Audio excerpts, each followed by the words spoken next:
Assalamualaikum warahmatullahi wabarakatuh, sahabat-sahabat onlineku dimanapun kalian berada. Semoga kalian semua dalam keadaan sehat walafiat dan selalu dilindungi oleh Allah Subhanahu wa Ta'ala. Hari ini aku mau bawain cerita horor yang bikin merinding, tapi juga penuh perjuangan seorang ibu. Siap-siap ya. Malam itu rembulan enggan menampakkan diri, menyisakan kegelapan pekat yang menyelimuti kota Jember. Angin malam berambus dingin, menusuk hingga ke tulang sumsum. Di tengah kegelapan itu, mobil sedan berwarna perak melaju kencang, membelah jalanan sepi. Di dalamnya duduk seorang wanita hamil tua bernama Lisa. Perutnya terasa mulas hebat, kontraksi datang semakin sering dan kuat. Mas, enggak kuat mas, kayaknya ini sudah waktunya. Hintih Lisa, kesakitan sambil memakai perutnya. Di sampingnya Arya, sang suami terlihat panik namun berusaha tetap tenang. Ya sayang, sebentar lagi kita sampai rumah sakit. Sebenarnya mereka berencana melahirkan di salah satu rumah sakit modern di pusat kota. Namun karena kontraksi Lisa datang lebih cepat dari perkiraan dan jalanan malam itu terasa begitu legang, Arya memanggil jalan pintas yang menurut aplikasi navigasi akan lebih cepat sampainya. Sayangnya mereka malah tersesat. Aplikasi itu justru membawa mereka ke sebuah bangunan tua yang tampaknya rakan. Bangunan itu berdiri kokoh di tengah kebun yang rimbun. Cat temboknya mengelupas, jendelanya gelap dan sebagian pecah. Pintu gerbangnya berkat dan tampak tidak terawat. Loh, ini kok malah ke sini? Tanya Arya bingung sambil melihat layar ponselnya. Sinyal di daerah itu juga tampak naik turun. Mas, ini bukan rumah sakit kan? Aku takut, ujar Lisa dengan suara bergetar. Matanya menatap ngeri bangunan di hadapan mereka. Ya sayang, ini kayaknya rumah sakit tua yang sudah lama tidak dipakai. Sebentar, aku coba cari jalan lain. Lia mencoba mutar balik mobil, namun jalan di belakang mereka juga tampak sempit dan gelap. Tiba-tiba kontraksi Lisa datang lagi. Kali ini terasa jauh lebih menyakitkan. Ah, mas perutku sakit sekali. Kayaknya bayinya mau keluar. Teriak Lisa dengan air mata mulai membasahi pipinya. Alia semakin panik. Ia melihat sekeliling tidak ada rumah penduduk atau bangunan lain selain rumah sakit tua yang tampak angker itu. Ya Tuhan, terus bagaimana ini? Gumamnya putus asa. Dalam keadaan terdesak, Alia tidak punya pilihan lain. Ia memutuskan untuk masuk ke dalam pekarangan rumah sakit tua itu. Pintu gerbang berderit mengerikan saat itu. Membukanya, suasana di dalam terasa mencekam. Pepohonan besar dengan ranting-ranting yang menyuntai tampak seperti tangan-tangan keriput yang siap mencengkam. Kita masuk sebentar ya saya. Aku coba cari bantuan di dalam, kata Arya berusaha menangkal Lisa meskipun hatinya sendiri diliputi ketakutan. Dengan susah payah, Arya memapah Lisa keluar dari mobil dan menuju pintu utama rumah sakit. Pintu itu tampak tertutup rapat dan berdebu. Dengan sekali dorongan kuat, pintu itu terbuka dengan suara bikitan yang panjang dan memengkarkan telinga.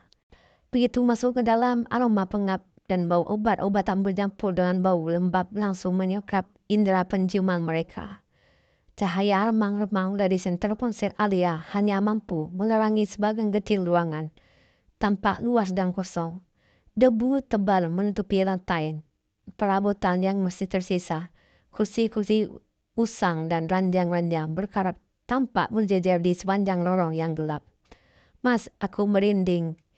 Bisik Lisa sambil menggap erat tangan Arya.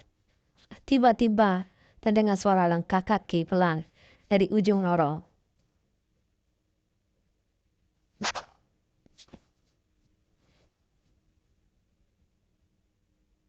Arya langsung menyorotkan senternya ke arah suara itu, namun tidak ada siapa-siapa. Hanya bayang-bayang aneh yang menari dinding akibat sorotan lampu senter. Mungkin cuma suara tikus, kata Arya, berusaha menepis rasa takutnya, namun bulu kuduknya terasa berdiri. Mereka terus berjalan menyusuri lorong. Semakin terasa dingin dan mencekam. Di setiap ruangan mereka lewati, Terasa aura mistis yang kuat. Alia beberapa kali mendengar suara-suara aneh seperti bisikan lirih atau gesekan samar. Lisa semakin kesakitan, nafasnya tersenggar-senggar. Di tengah keputusasaan, mereka menemukan sebuah ruangan yang tampak seperti bekas ruangan persalinan. Sebuah ranjang persalinan tua dengan noda-noda berwarna coklat tergeletak di tengah ruangan. Beberapa peralatan medis yang berkarat juga masih berserakan di atas meja. Di sini saja ya sayang, aku bantu sebisaku, kata Alia dengan nada khawatir. Lisa hanya bisa lemah, kontraksinya semakin kuat dan tidak tertahankan lagi. Alia dengan penuh kasih sayang dan kepanikan berusaha membantu Lisa. Suara rintihan kesakitan Lisa bercampur dengan suara-suara aneh dari luar ruangan, menciptakan suasana yang semakin menakutkan. Tiba-tiba lampu septer Alia berkedip-kedip dan mati. Mereka terperangkap dalam kegelapan total. Suara-suara aneh terdengar semakin jelas, seperti ada banyak bisikan di sekitar mereka. Lisa menjadi tertahan saat merasakan dorongan yang kuat.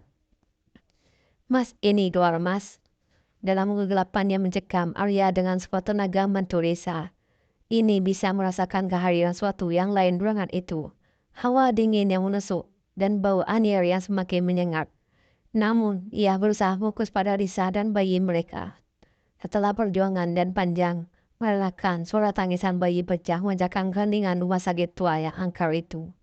Arya merasa lega yang luar biasa meskipun rasa takut masih menyelimuti hatinya. Dengan bantuan cahaya redup dari layar ponselnya, Arya melihat seorang bayi perempuan mungil. Menangis kuat, ia segera membersihkan bayi sebisanya dan mendekat erat.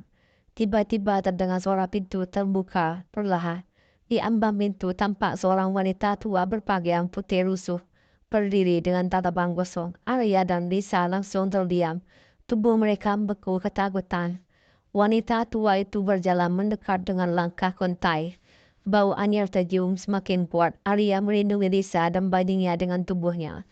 Namun alangkah terkejutnya mereka ketika wanita tua itu tersenyum tipis. Di tangannya itu membawa sebuah baskom berisi air hangat dan beberapa helai kain bersih. Mari saya bantu, ucap wanita tua itu dengan suara serak namun lembut. Dengan penuh hati-hatian wanita tua itu membantu membersihkan Lisa dan bayinya. Ia tampak sangat terampil dan berpengalaman. Arya dan Lisa hanya bisa terpaku dan menurut. Setelah selesai membantu, wanita tua itu menghilang begitu saja tanpa mengucapkan sepatah kata pun. Arya dan Lisa saling bertukar pandang, masih tidak percaya dengan apa yang baru saja terjadi. Saat kemudian mereka mendengar suara sirine mobil polisi dan ambulan mendekat. Rupanya Arya sempat menghubungi layanan darurat sebelum sinyal ponselnya benar-benar hilang. Ketika petugas medis datang, mereka terkejut menemukan Arya dan Lisa di dalam rumah sakit tua yang terkenal angker. Itu dengan bayi perempuan yang baru lahir. Arya menceritakan semuanya terjadi, namun tidak ada yang percaya dengan cerita tentang wanita tua misterius itu. Menurut warga sekitar, tidak ada seorang pun yang tinggal di rumah sakit tua itu. Meskipun begitu, Arya dan Lisa bersyukur karena putri mereka lahir dengan selamat. Mereka percaya di tengah kengerian rumah sakit tua yang angker itu, ada kebaikan dan pertolongan yang datang dari arah yang tidak terduga. Mereka menamai putri mereka dengan nama yang indah sebagai pengingat akan malam penuh perjuangan dan keajaiban di rumah sakit tua di Jember. Nah itu dia cerita horor sekaligus perjuangan seorang ibu yang melahirkan di tempat yang tidak terduga. Di mana sahabat onlineku merinding sekaligus terharu kan? Jangan lupa like, komen, dan subscribe ya kalau kalian suka cerita-cerita seperti ini. Sampai jumpa di video selanjutnya. Wassalamualaikum warahmatullahi wabarakatuh.